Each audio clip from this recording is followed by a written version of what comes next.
Começo com uma citação bíblica, claro, da tradução do Frederico Lourenço, da Bíblia, a segunda carta aos Coríntios. Em tudo estamos aflitos, mas não esmagados, perplexos, mas não desesperados, perseguidos, mas não abandonados, deitados abaixo, mas não aniquilados, transportando sempre a morte de Jesus no corpo, para que a vida de Jesus seja manifesta no nosso corpo. O influente ensaio A Luta de Classes e o Amor Cristão foi publicado em 1980, escrito pelo frade dominicano Herbert McCabe. Trata-se de um texto que se inscreve não apenas no campo da teologia política, mas também no âmbito da história das ideias. Tal como outros pensadores, McCabe, um socialista e revolucionário convicto, descrito por muitos como católico marxista, e ele aceitava bem essa designação, dialogava com o marxismo a partir do cristianismo, focando-se num aspecto central, a luta de classes. McCabe argumenta que o imperativo bíblico de fazer justiça, praticar o amor ao próximo e dar testemunho dos valores do reino obriga os cristãos a juntarem-se aos marxistas na oposição ao capitalismo e na luta pela sua superação. Se o capitalismo tem como base o antagonismo humano, McCabe lembra que o cristianismo anuncia a possibilidade da fraternidade humana. O pensamento desenvolvido neste e noutros textos filosóficos e teológicos de McCabe é ainda hoje muito perspicaz em virtude da forma metódica e rigorosa que ele adota. Muitos destes contributos para uma conversa produtiva e convergente entre o marxismo e o cristianismo permanecem desconhecidos em Portugal. Eu não vou falar sobre isto, mas há causas que explicam isto, não é? E penso que, se calhar, a maior parte de vocês entendem essas causas. Portanto, um dos propósitos desta comunicação é também divulgar esses contributos, estudá-los, continuar um trabalho intelectual que contou com a participação decisiva de McCabe. McCabe destacou-se como um dos nomes associados à revista Slant, que foi uma revista católica de esquerda ligada à Universidade de Cambridge, no Reino Unido, e à Ordem Dominicana, que reuniu cristãos e marxistas. Outro nome deste grupo foi Lawrence Bright, outro frade dominicano, ao qual voltarei no final deste estudo. Ambos também participaram nas sessões de reflexão e discussão socialistas do Grupo de Dezembro, December Group, que incluía Terry Eagleton, que aliás já foi também hoje citado, e o Eagleton diz, para o Terry Eagleton, e cito, a Slant precedeu dois desenvolvimentos vitais na política religiosa que floresceriam logo após o seu desaparecimento. A primeira foi a batalha pelos direitos civis dos republicanos católicos na Irlanda do Norte. E o McCabe está muito ligado a isto também, porque ele renegou a cidadania britânica e ficou só com a irlandesa por causa deste conflito.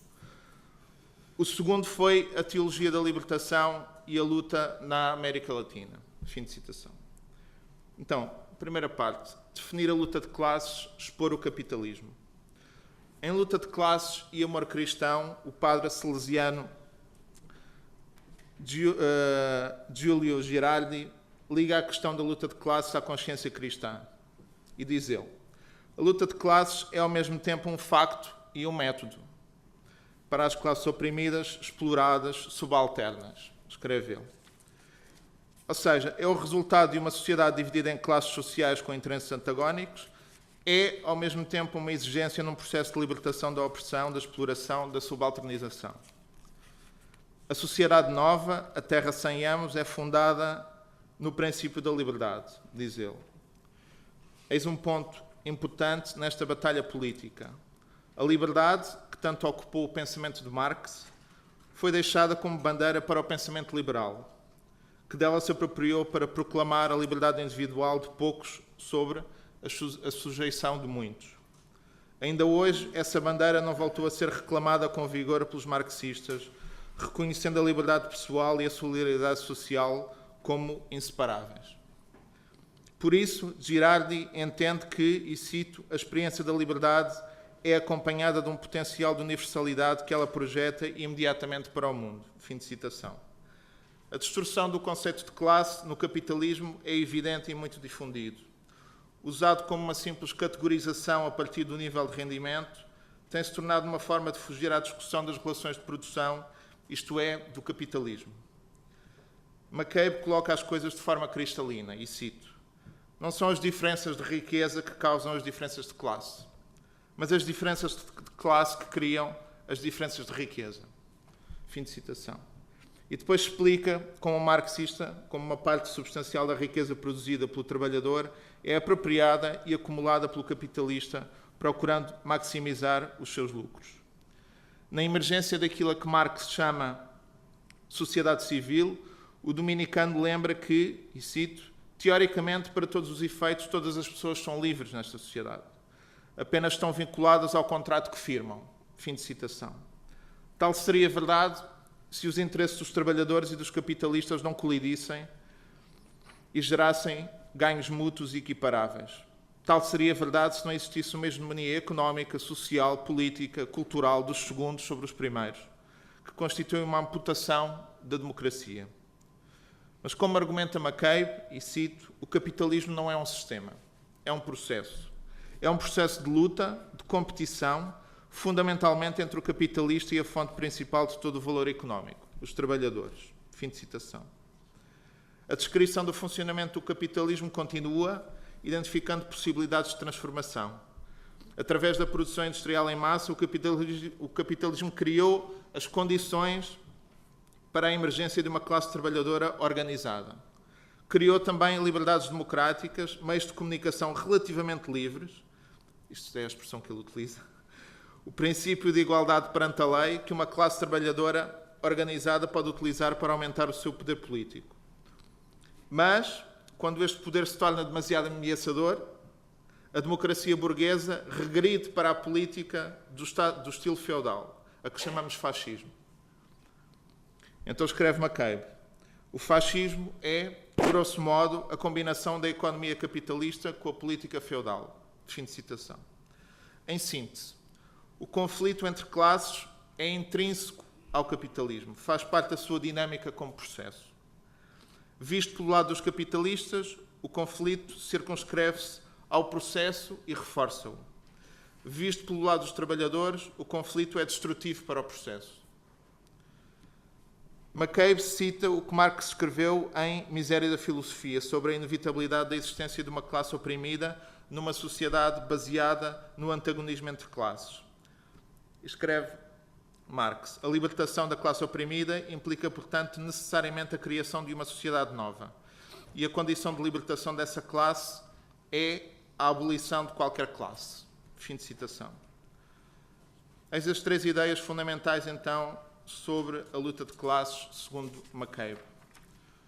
Primeira ideia: a luta de classes não é o produto da inveja dos ricos pelos pobres, porque não se trata de estabelecer uma igualdade ideal entre os rendimentos das pessoas. Segundo ponto: a luta de classes não é algo que estejamos na posição de começar, mas uma condição do processo chamado capitalismo no qual nos encontramos. Terceiro ponto: a luta de classes não é algo que estejamos na posição de ignorar ou rejeitar. Ou estamos de um lado ou estamos de outro. Porque nela participamos, quer queiramos, quer não. E o que parece neutralidade é simplesmente conluio com a classe dominante. Fim de citação. Segunda parte: participar na luta de classes, seguir o Evangelho. Uma ideia fundamental do texto de McCabe é a de que a luta de classes não é apenas compatível com o Evangelho, é exigida por ele. A raiz desta posição encontra-se na questão da fraternidade humana, como eu já disse, tal como é colocada por João, o autor do Evangelho não sinóptico, e de 3 cartas do Novo Testamento. O discurso sobre o amor, nesses textos, vem quase sempre acompanhado da palavra irmão. O que para McCabe quer dizer que quem os escreveu está a falar, e cito, da solidariedade entre os camaradas do movimento cristão. Fim de citação. Nas igrejas cristãs, e em particular na Igreja Católica, é certo que nem sempre o Evangelho e os interesses da Igreja como instituição foram sinónimos, como aliás aponta McCabe. Mas a verdade é que há um grupo substancial de cristãos que desafiou tudo o que nega e impede a irmandade entre os seres humanos, a ponto de por exemplo, esse papel revolucionário da Igreja na América Latina ter sido respeitosamente reconhecido por Fidel Castro. Enfim, isto também dava pano para mangas, em particular a partir daquela longa entrevista que o Frei Beto fez com Fidel Castro. E que está publicada em Portugal, mas é difícil de encontrar hoje em dia. Alguns destes cristãos integram movimentos marxistas e este facto está relacionado com um aspecto que é mencionado pelo teólogo britânico Dennis Turner, que é também um nome incontornável deste diálogo entre cristãos e marxistas. Então, eu vou ler uma passagem de um livro dele que se chama Christianity and Marxism, tradução minha. Alguns marxistas estão dispostos a admitir que alguns cristãos, pessoalmente, se tornaram marxistas precisamente por causa das suas crenças cristãs. Não, isto é, apesar delas, mas por causa delas. Assim, por exemplo, Camila Torres, Paulo Freire, os católicos da Slant na década de 60, que é a revista que eu já mencionei, em Inglaterra, e muitos outros. Há uma minoria de cristãos que vieram a acreditar que a fidelidade às suas crenças cristãs implica e não apenas permite que aceitem uma posição socialista revolucionária. E algumas dessas pessoas fazem muito bons marxistas, de facto, disse o Dennis Turner. Fim de citação. Como sintetiza Timothy Gorridge num livro chamado Capital and the Kingdom, McCabe considera que o capitalismo choca com o cristianismo por causa da sua base antagónica. Base antagónica, e cito, entre empregadores e empregados, entre capitalistas e, portanto, entre nações, um antagonismo que é a função da retórica pluralista disfarçar, diz Gorridge. O colapso do consenso ético na sociedade ocidental contemporânea é em grande parte devido à influência deste antagonismo oculto. Fim de citação. Mas então, diz Gorridge, ecoando McCabe e depois citando, o cristianismo é profundamente subversivo, porque anuncia, e cito, a possibilidade improvável de que os seres humanos, possam viver juntos sem guerra, nem em dominação, nem em antagonismo, mas numa unidade no amor. Fim de citação. Não há nada de surpreendente no facto de que quem faz a vida com a guerra entre classes no interior do país ou entre países nega a importância da luta de classes e nega até a sua existência. Escreve McCabe, e cito, para os propagandistas do capital, a guerra de classes é algo inventado e instigado por revolucionários e socialistas. De facto, é apenas descoberto por eles. Fim de citação. Os cristãos não podem senão agir face a este estado de coisas, porque, como lembra McCabe, o cristianismo não é uma teoria ideal, mas uma praxis. Há católicos, incluindo aqueles que se guiaram pelos ensinamentos anteriores ao Concílio Vaticano II, que defendem que a solução é regressar a um tempo anterior ao antagonismo, anterior ao capitalismo. E em relação a isto, o McCabe tem duas objeções. Por um lado, estas pessoas nunca explicam como, neste período histórico em que vivemos, tal poderia acontecer.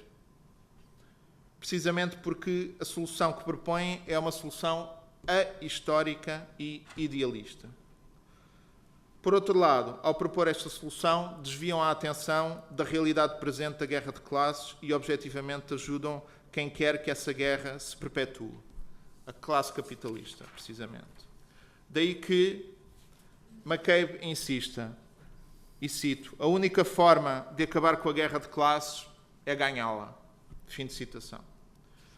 Terceira parte, fraternidade humana e violência. A fraternidade humana é o horizonte do cristão e do marxista. Noutro livro, Girardi observa que, e cito, o projeto da fraternidade universal é clamorosamente negado e ridicularizado por um estado de injustiça, ignorância, rivalidade e ódio entre os homens, existindo enormes massas que não possuem o mínimo vital. Fim de citação. Gustavo Gutierrez, outro frade dominicano e uma das figuras fundadoras da teologia da libertação, clarifica que, e cito, a universalidade do amor cristão é uma abstração se não se fizer história concreta, processo, conflito, superação da particularidade. Amar a todos os homens não quer dizer evitar enfrentamentos, não é manter uma harmonia fictícia. Amor universal é aquele que, em solidariedade com os oprimidos, busca libertar, também os opressores do seu próprio poder, da sua ambição e do seu egoísmo. Fim de citação. Para isso, é preciso uma transformação estrutural que vá à raiz da divisão classista na sociedade para a cortar. Encontramos nos cristãos e nos marxistas a mesma vivência da presença do futuro. Aquilo a que os primeiros chamam graça e os segundos chamam dialética. A fraternidade humana, uma sociedade sem exploração humana, sem classes antagónicas, pertence ao futuro. Mas McCabe insiste que, e cito, o futuro em si não está apenas no futuro. A ação revolucionária carrega o futuro consigo, já o torna presente. Tinha aqui uma citação do Frei Beto, mas não interessa. No meio de tanta convergência e objetivos comuns, a questão da violência pode parecer divisível. Isto é uma questão muito complexa, mas eu vou só mencionar isto por alto. Em relação a isso, importa apontar desde logo duas falsidades. A de que o marxismo advoga a violência em todas as circunstâncias e a de que o cristianismo advoga a não violência em todas as circunstâncias. Sim, o marxismo não exclui a violência como arma, mas ela deve ser entendida como resposta, não como vingança, o que logo à partida lhe impõe limites no propósito e no uso. Sim, o cristianismo tem como princípio a não violência e a busca da convivência pacífica e a reconciliação. Mas como diz o filósofo Andrew Collier, também num texto muito interessante, um livro muito interessante sobre cristianismo e marxismo, Collier chama a atenção para o facto de o cristianismo advogar também aquilo que ele descreve de responsabilidade negativa, tal como é articulada no Evangelho de Marcos. Quando, ao renegar a violência, somos responsáveis por uma morte que podíamos ter impedido. Além disso, uma abordagem histórico-crítica permite que se leia de modo mais consistente o dar a outra face, por exemplo, como ato de resistência e exposição da opressão, assim como o amor aos inimigos como forma de humanização e negação da vingança, mesmo em relação a quem nos oprime. Ambos os ditames, aliás, assumem a perspectiva de quem é batido, de quem é perseguido, descrevendo uma resposta que não desiste, que insiste, deixando bem claro que existem inimigos e que não são nossos amigos. Se estes versos foram lidos como apelando ao conformismo face àquilo que é intolerável e à camaradagem onde ela não é possível, foi porque essa leitura se ajustou aos propósitos do esclavagismo, do colonialismo, do capitalismo, do imperialismo, mas também do racismo, da xenofobia, da homofobia e da transfobia, como não se cansam de dizer os teólogos da libertação. Não são os representantes dessas formas de opressão que devem ditar os termos de leitura destes textos que estão precisamente construídos do ponto de vista dos oprimidos. Conclusão. Ainda tenho tempo. Lawrence Bright, tal frade dominicano muito próximo de McCabe, que eu mencionei no início, escreveu um dos ensaios mais penetrantes sobre cristianismo e marxismo. Chama-se simplesmente Cristão e Marxista. Algumas ideias desse texto ajudam-me a concluir. Bright argumenta que a dimensão revolucionária do cristianismo, que procura superar divisões injustas entre seres humanos, precisa de ser realizado de uma forma específica, num tempo e num lugar, porque afinal tem existido em diferentes contextos temporais e espaciais. Podemos dizer que o cristianismo conduz ao marxismo através de um processo de raciocínio, fornecendo uma espécie de justificação para ele. É uma questão que é colocada no texto. Será que isso é possível? Bem, aquilo que o Bright está aqui a discutir não é exatamente a mesma constatação que o Dennis Turner faz e que eu já citei. A constatação de que há cristãos que se tornaram marxistas precisamente por serem cristãos. Bright quer discutir de que modo é que isso acontece. Portanto, é uma pergunta diferente. Colocado desta forma, ele diz que o marxista não pode fazer mais do que classificar tal sugestão como idealista. Porquê? Porque entende a questão como pertencendo apenas ao foro teórico. Para os marxistas, prática e pensamento são inseparáveis, alimentando-se de forma dialética. Ninguém se torna marxista a pensar, a resolver problemas na cabeça, em abstrato, sem contexto, mas ao participar em lutas concretas, a partir das contradições de uma situação histórica específica. Por isso escreve ele, e cito, um cristão tem de reconhecer em primeiro lugar que em si mesmo o cristianismo não é suficiente. Ele só pode ser realizado de maneira prática através da análise detalhada e da estratégia. Mas a análise detalhada e a estratégia que o marxismo fornece devem então ser julgadas criticamente nos seus próprios termos. Fim de citação. Ou seja, um cristão que aceita as descrições e as concepções do marxismo julga-as como marxista, não especialmente como cristão. Isto é, não precisa de ser um tipo especial de cristão, um cristão marxista. Mas acrescenta Bright, também não precisa de ser um marxista cristão. Basta-lhe ser cristão e ser marxista, sem ser necessário inventar um cristianismo marxista ou um marxismo cristão. Basta ser fiel a cada um, colocando-se numa relação dialética no campo da praxis.